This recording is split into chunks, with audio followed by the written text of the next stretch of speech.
Good morning. Welcome to Baking on Sunday Morning with your realtor, Adrienne Dion.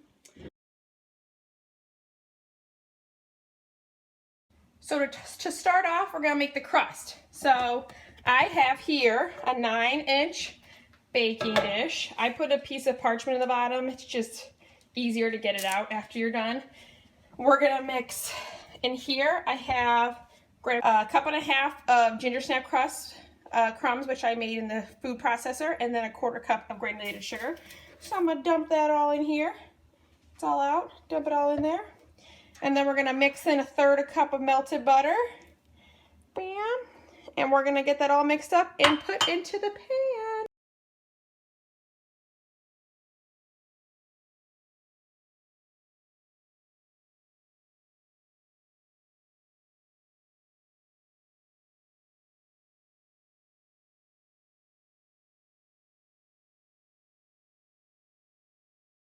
So we're gonna start the actual pumpkin cheesecake. You might want to come closer so you can see in here when I do it.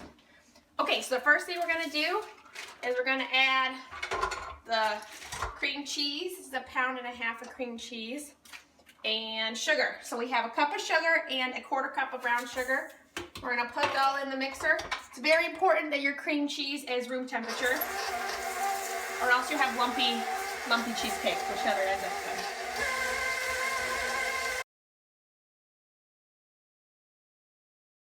Okay, so I let that mix for about 2 minutes until it's creamy. If you want to see it's creamy, and then you take spatula, scrape down the sides. I have this nifty paddle that has a scraper on it, but most people don't, so make sure you scrape down the sides so that you don't have any chunks of cream cheese anywhere.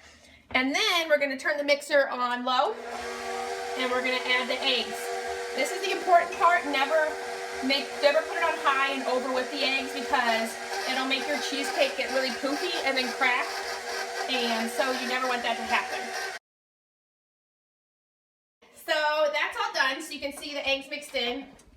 And I'm going to scrape it down again, because it's always good to keep scraping it down. You want it to stay the same. So you can see you don't see any more egg anymore.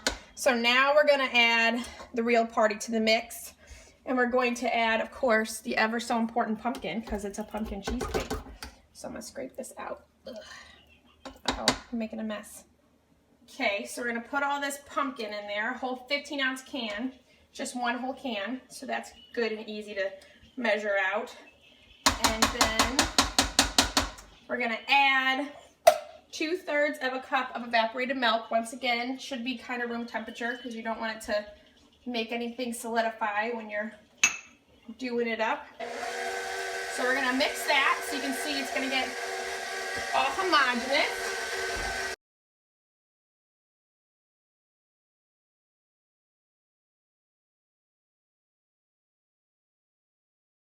We're going to add the spices. So in this one, I have 2 tablespoons of cornstarch, I think a teaspoon and a half of cinnamon, and a 1/2 teaspoon of nutmeg. So I'm going to add that to this. And then, most importantly, the secret weapon is fresh nutmeg. And people will be like, why is this so good? And that's why. So I'm just going to add a little bit of a sprig to this. I would say like maybe 10 or 12 rubs of it on a microplane. We're going to mix all that in there and let it get all homogeneous.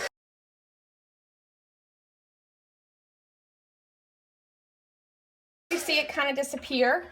We're going to take this all off and back up. Once again, scrape down the sides, fold it all together. Make sure there's no lumps of cream cheese in there or lumps of any of the spices. We're going to pour it into our pan that has our ginger snap crust in it. I'm going to take it, just pour the whole thing in there.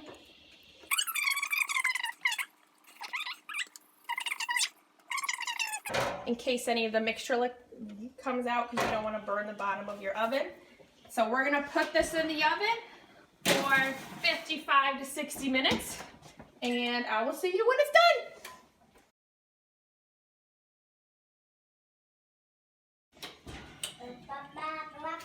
Check it. make sure it's done. Just give it a little shake. It should look like Jell-O. So you can see one of the main reasons I put it on a pan is because there's butter coming out on the bottom of the pan.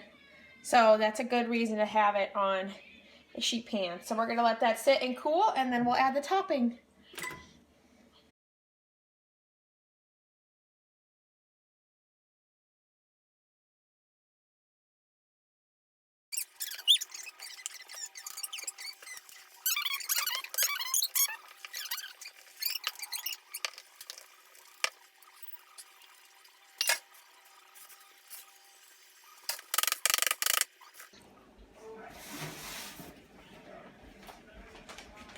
Now we're gonna put it in the oven. Cook it for 5